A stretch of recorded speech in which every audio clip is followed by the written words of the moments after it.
hablar de un principio de alto impacto que venimos hablando los domingos. Y ustedes saben que cada domingo que me toca preparar, le decía, Señor, dame el alimento justo para la necesidad de la congregación. Yo no conozco la vivencia de cada uno de ustedes. Yo no conozco cada problema, cada dificultad. Cada uno vive como vive. Entonces el Señor puso en mi corazón un tema que es la restauración. Dice Dietrich Bonhoeffer, dice, la restauración es el arte de transformar la tristeza en gratitud, la adversidad en oportunidad. La restauración es el proceso de curar las heridas del corazón y de permitir que florezca una nueva historia. Dice Bonhoeffer, agrega, es un acto de gracia divina que nos recuerda que no importa cuán lejos estés de Dios y cuán caído estés ante Dios, que puedes regresar a Dios. La restauración es la palabra que tenemos en la Biblia. Nunca me gusta decir la palabra en griego, salvo que sea una palabra compuesta, como siempre lo dije. Significa apokatastasi. Apo significa hacer de nuevo, restaurar. Es un vocablo kinesiológico, es hacer de nuevo el hueso, es volver a hacer el hueso. Y katastasis significa poner en orden. Cuando Dios te restaura la vida, no solo te hace nuevo como hueso, sino te pone en orden la vida. Por eso en esta mañanita yo les invito a que saques saques toda la imaginación que puedas tener en tu vida y te puedas meter en un pasaje donde vamos a sumergirnos en él para ver un hombre que regresó a Dios. Un hombre que sin esa página en su vida no hubiera sido el gran hombre que después fue. Juan capítulo 21, por favor, nos ponemos de pie. Vamos a leer la palabra del Señor. Si tienes tu Biblia, ábrela. Si tienes tu celular, enciéndelo. Juan 21 lo tienes en la pantalla también. Dice esto. Después de esto, Jesús se manifestó otra vez a sus discípulos junto al mar de Tiberias. Y se manifestó de esta manera. Estaban juntos Simón Pedro, Tomás, llamado el Dídimo, significa el mellizo, Natanael, el de Caná de Galilea. También estaban los hijos de Zebedeo, que era Juan y Jacobo, y otros dos de los discípulos. Dice un escritor, esos otros que no aparecen su nombre, es vos y yo. Verso 3. Simón Pedro les dijo, voy a pescar. Y ellos le dijeron, vamos nosotros también contigo. Y fueron y entraron en una de las barcas y aquella noche no pescaron nada. Cuando ya iba amaneciendo se presentó Jesús en la playa, mas los discípulos no sabían quién era Jesús. Y le dijo, hijitos, ¿tenéis algo de comer? Y le respondieron, no.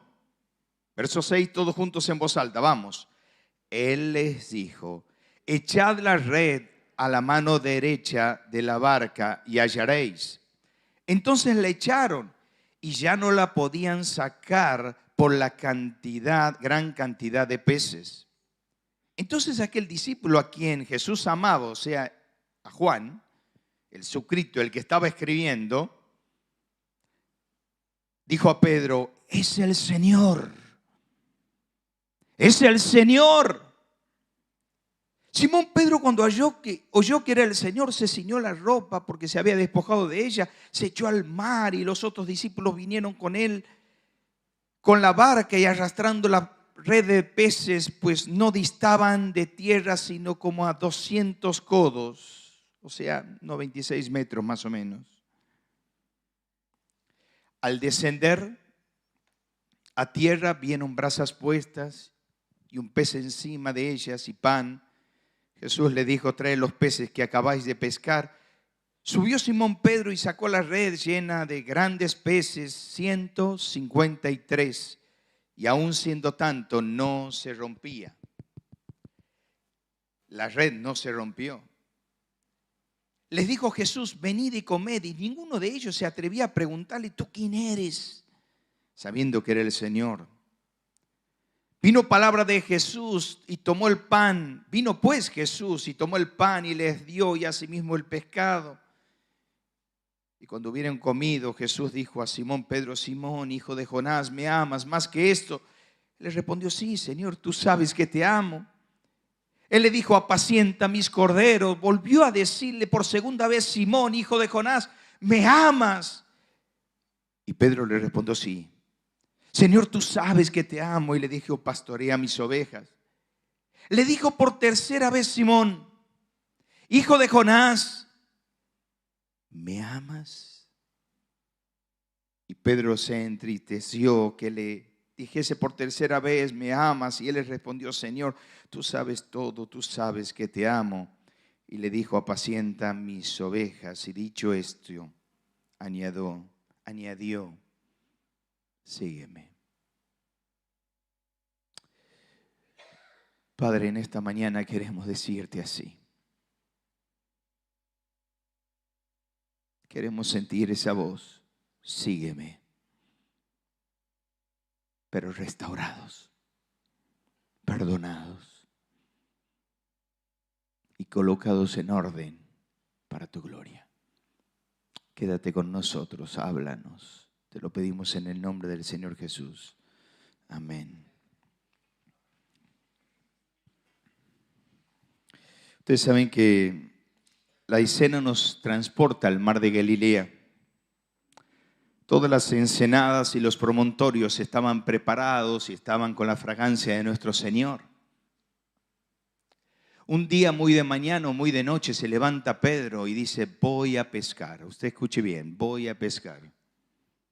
Y como era un líder, aún en las tinieblas, aún en la tristeza, aún en el alejamiento, los otros 6 discípulos le dijeron: vamos nosotros contigo. Y se fueron y llegaron a la playa arenosa.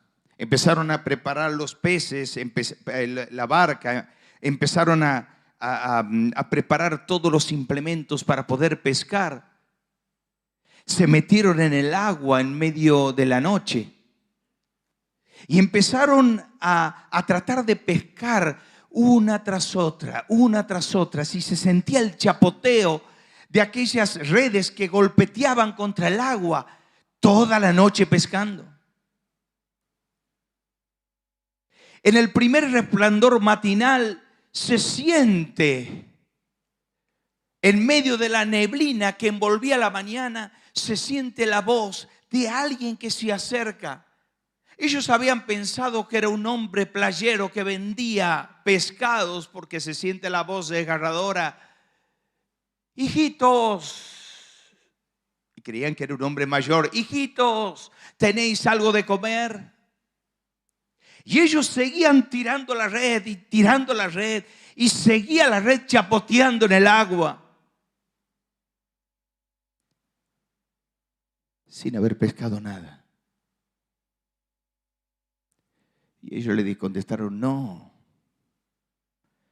Vuelven a sentir la voz de este hombre, esta figura siniestra que se paró enfrente de las aguas, en las playas. Desde las playas le gritaba: echad la red a la mano derecha y hallaréis.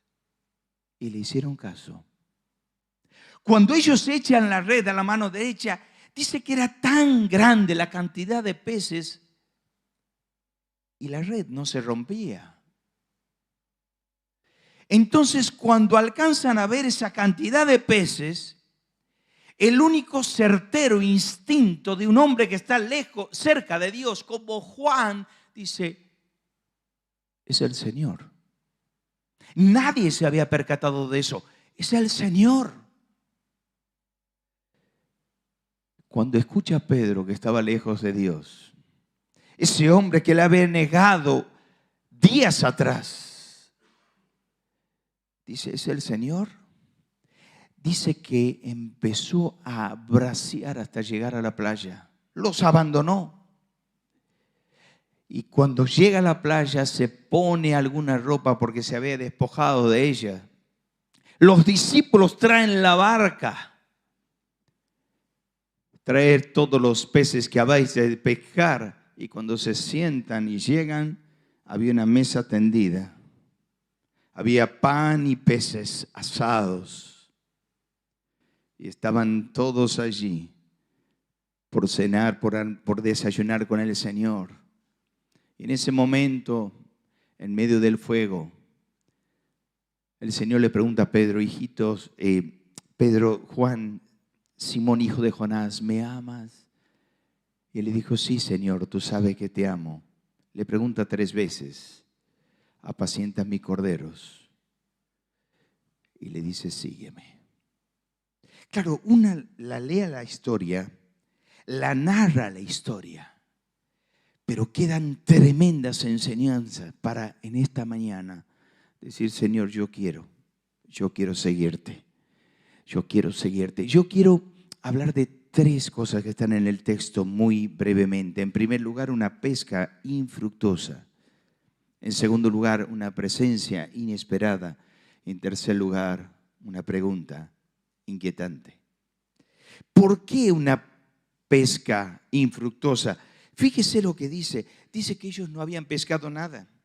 Nada.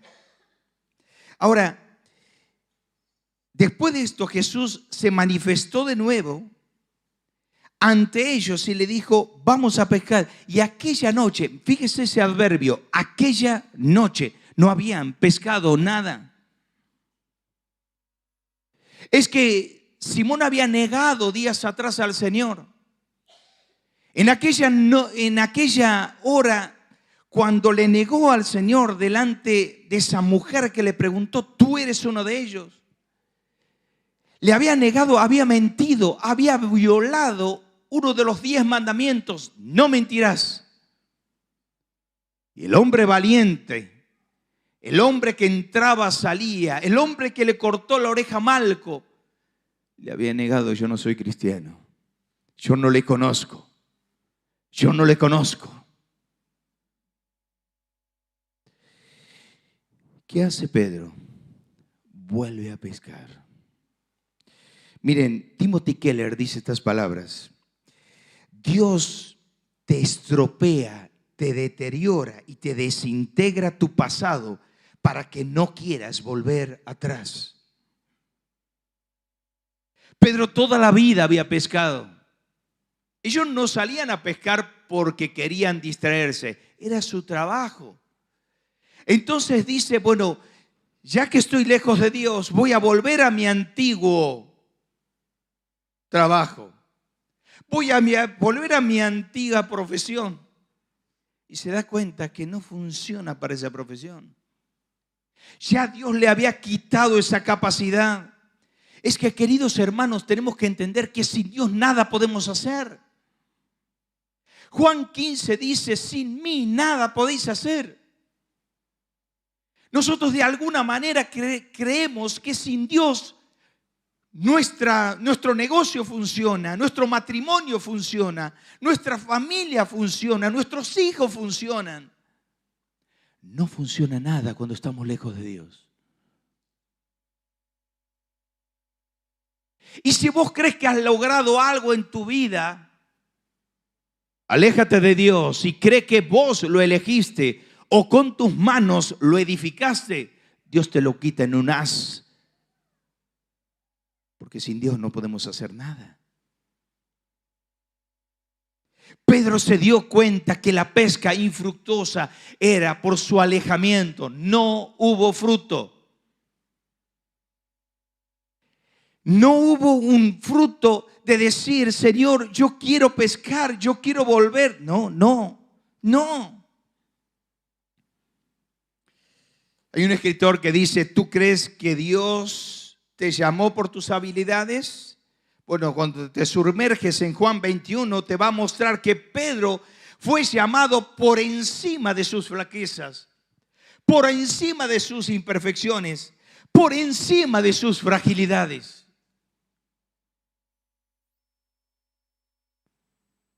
Hermano querido, para ser restaurado por Dios, no tienes que enfocarte en tu pecado. Tienes que enfocarte en la palabra que Dios nos ha dejado. Porque si vos te enfocas en tus debilidades, en tus adicciones, vas a decir, no puedo. Pero cuando te enfocas en el Dios de la cruz, en el Cristo de la cruz, vas a decir, todo lo puedo en Cristo que me fortalece.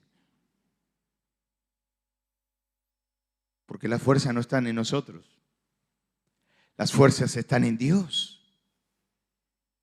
Por eso Job 11:16 dice, olvidarás y olvidarás tu miseria o te acordarás de ella como aguas que pasaron.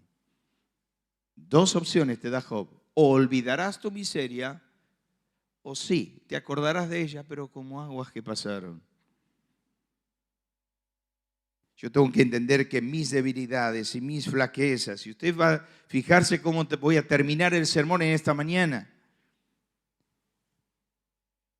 Porque muchas veces no nos damos cuenta que muchos han caído.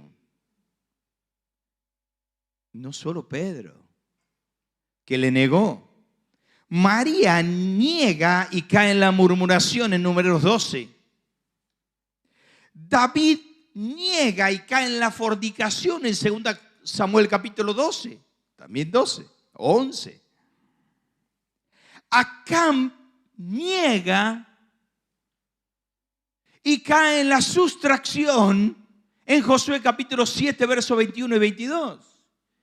Y roba el manto babilónico y roba el lingote de oro ante 2 millones de personas que había en el desierto. Y Acán, allí en la oscuridad de una tienda, en medio de 2 millones de personas, ¿quién va a saber? Guardo debajo y la guardo abajo el manto babilónico. Y de pronto Dios desde el cielo dice, Israel ha pecado. ¿Pero quién ha pecado? ¿Quién? Y Dios le muestra a Moisés, Acán, ve a la tienda de Acán. Allí está. Hermanos, para ser restaurados, para volver el hueso a su lugar, como aquel vocablo kinesiológico, para volver a ser lo que fuimos, para volver a tener ganas de leer la Biblia, de orar, tenemos que ser restaurados por Dios. Tenemos que volver a la cruz y entender que una pesca infructuosa siempre la vamos a tener mientras que estemos lejos de Dios. En segundo lugar, una presencia inesperada. Claro, estaban allí. No habían pescado nada. Ya el sol se había colocado detrás de las crestas celestes del horizonte. Ya estaba pescando y pasan horas y horas, y llega la noche y empieza a venir el amanecer y ellos seguían tirando la red, seguían tirando la red, seguían tirando la red y no sacaban nada. Y de pronto se siente la voz, hijitos, echad la red a la mano derecha. Ay, miren, tantas lecciones tenemos ahí. Él dijo, hijitos, echad la red a la mano derecha. ¿Quién es la que lo dijo? El Señor. ¿Quién era el Señor? El Señor del mar. El Señor de los peces. Los peces abajo sintieron la voz del señorío. Los peces que estaban abajo sintieron quién los llamaba. Y todos se agolparon para entrar en esa red. Querían ser pescados por esa red, obedeciendo al llamado que estaba en la playa, que era el Señor. Es el Señor. ¿Saben, mis hermanos? Muchas veces no nos damos cuenta que servir al Señor no es una obligación. Hay gente que viene a la iglesia y viene por ahí por obligación, para que no me digan, o sirve al Señor por obligación. No lo hagas más. O lo haces por pasión o no lo hagas más. El Señor entregó todo tu prestigio, entregó toda su vida, toda su sangre, para que vos no tengas una vida a medias. Para que vos no digas, yo tengo otra vida, como alguien dijo. Yo pensaba que había una sola vida. Por ejemplo, Josué dijo, yo y mi casa serviremos al Señor. No es yo y... yo involucro a mi casa. O sea, toda mi familia está a los pies de Dios. Él sabía que él amaba a Dios y que toda la vida era para Dios. Ahora, cuando uno mira eso, se da cuenta que el Señor está en la playa. Y está en la playa invitándote a venir a la mesa de la restauración. Él está en la playa y te dice, trae todos los peces que acabáis de pescar. En otras palabras, te dice, trae tu problema. Trae a la playa tu problema. Trae tu angustia. Trae tu luto. Trae tus lágrimas. Aquí estoy yo. Venía a la playa de la comunión, Salmo 25, 14, la comunión de Dios íntima es con los que le temen y a ellos, solamente a ellos les hace conocer su pacto. Venía a la playa de la comunión. Venía a la playa de la oración, Mateo 7, 7, pedid y se os dará, buscad y hallaréis, llamad y se os abrirá. Vení, pedime, pero no lejos. Vení cerquita de la mesa de la restauración, aquí está la mesa de la restauración. Vení.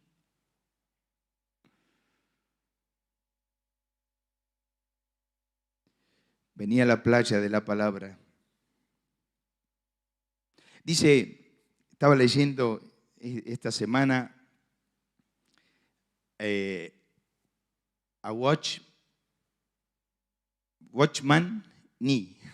Me retan cuando yo siempre pronuncié Watchman Nee y es Watchman Nee. Bueno, dice, el cristiano tiene que tener 2 Biblias. ¿Cómo? Y empecé a leer, ¿cómo 2 Biblias? Sí, una Biblia para lo que Dios quiere decirle a él y una Biblia para poder decirle a los otros. Hermanos queridos, quiero que entiendan esto.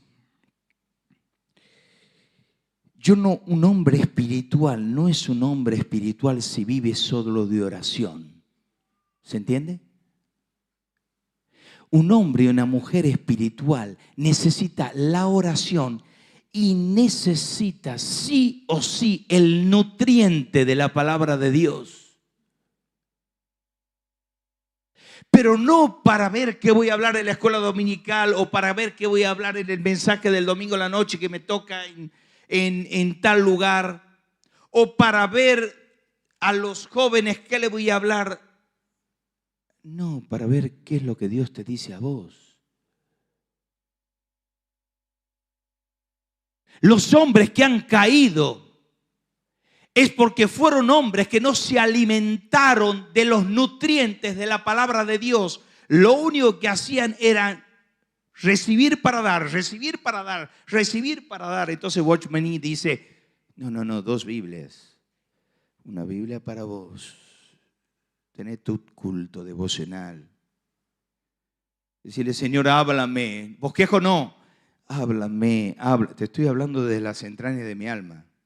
Te estoy hablando de lo que a mí me pasa. Yo no hablo de otro, yo hablo de mí. Yo veo un pasaje, me siento un pasaje, empiezo a literarlo, empiezo a hacerlo. No. Dios quiere hablarte a vos. y quiere darte el nutriente, el alimento. Un hombre que no lee la Biblia es un hombre que pronto va a caer. Pero si oro, vengo a la iglesia, estoy sirviendo. Si no lees la Biblia, sos un potencial caído.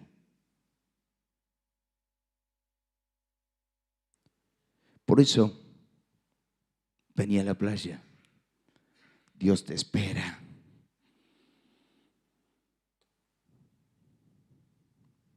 Debemos aprender que Dios dirige nuestros servicios y cuando nuestros servicios están, nunca va a haber redes vacías. Ahora, traed todos los peces que acabáis de pescar. O sea, Dios no quería, Cristo no quería que traiga los peces para que comamos. No quería para cocerlos, lo quería para contarlos. Los peces lo quería contar. Y cuenta 1, 2, 3, 4, 5, 6, 153. Ya ellos habían pensado, bueno, 21.8 nos vamos a llevar cada pez, somos 7, 153 dividido 7, 21.8 nos vamos a llevar. Y dice Cristo, traigan los peces, traigan. Leí mucho sobre los 153, mucho. Algunos dicen eran 153 naciones, otros eran 153 actitudes que puede tener una persona. La que más me gustó a mí es la que dice un gran teólogo, eran 153 tipos de peces. Eso me gustó. Eran 153 tipos de peces que había en la época. Y cuando el Señor dice, trae todos, echa la mano derecha, ¿qué hacen todos los peces? De todos los tipos vienen y se meten en la red. Él era el Señor. Él era el Señor. Hablando con una persona esta semana, le dije, ¿cómo estás? Y me dijo, estoy en una profunda oscuridad. Cada domingo, por no ir a la iglesia, siento una depresión en mi alma. Porque yo amo al Señor. Entonces yo le dije, Dios tiene la luz suficiente para iluminar tu corazón y resplandecer en tu corazón, para darle la gloria a Dios. Pedro se sentía así. Termino. Una pregunta inquietante.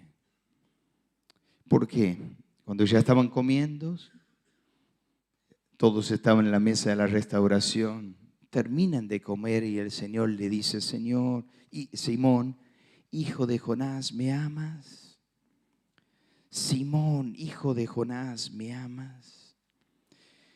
Dice John Wesley, dice, el fracaso de tu pasado puede ser un lastre o te puede dar alas. El fracaso de tu pasado puede ser un lastre o te puede dar alas. ¿Por qué? La pregunta es, ahí tenemos, ¿por qué le preguntó Simón, hijo de Jonás, me ama? Porque él apuntaba a su naturaleza carnal. Le había cambiado el nombre, ahora le vuelve a cambiar el nombre.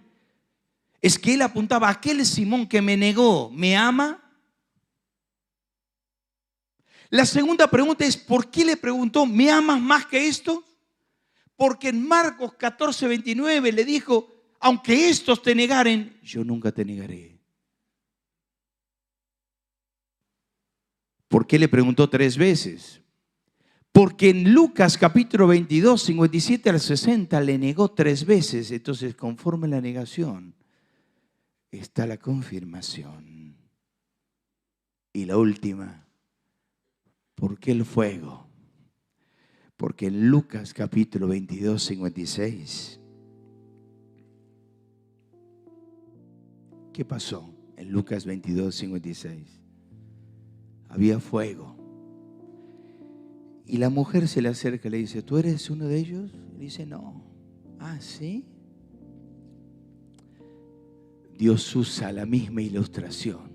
Vos me negaste frente al fuego, yo voy a tener fuego para que vuelvas a mí. Ahora, yo no sé si alguna vez has estado frente al fuego. Yo me lo imagino así. Los dos frente al fuego.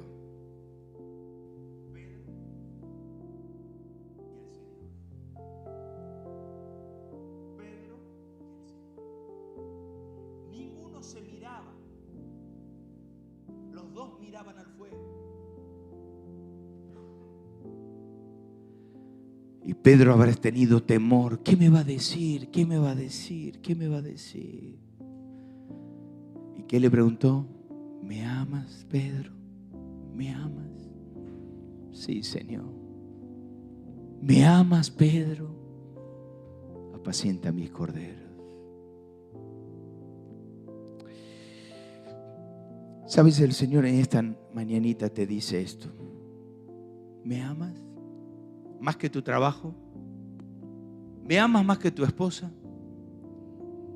¿Me amas más que a tu pecado? ¿Me amas más que a tu dinero?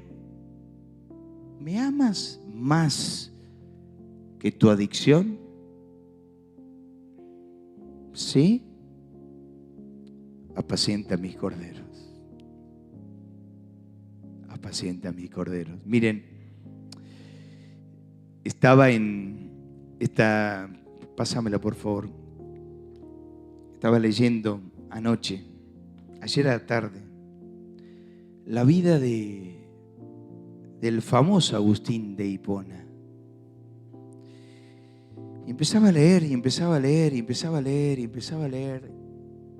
Y Agustín de Hipona, antes de ser Agustín de Hipona, era un joven del siglo IV africano, que se llamaba Aurelio. Y tenía una gran característica, Aurelio, que después fue el padre de la gracia y el hombre de la reforma, diríamos, porque fue un hombre que tuvo frases, tuvo pensamientos increíbles, pero él, antes de conocer a Cristo, tenía una característica muy particular, era muy mujeriego.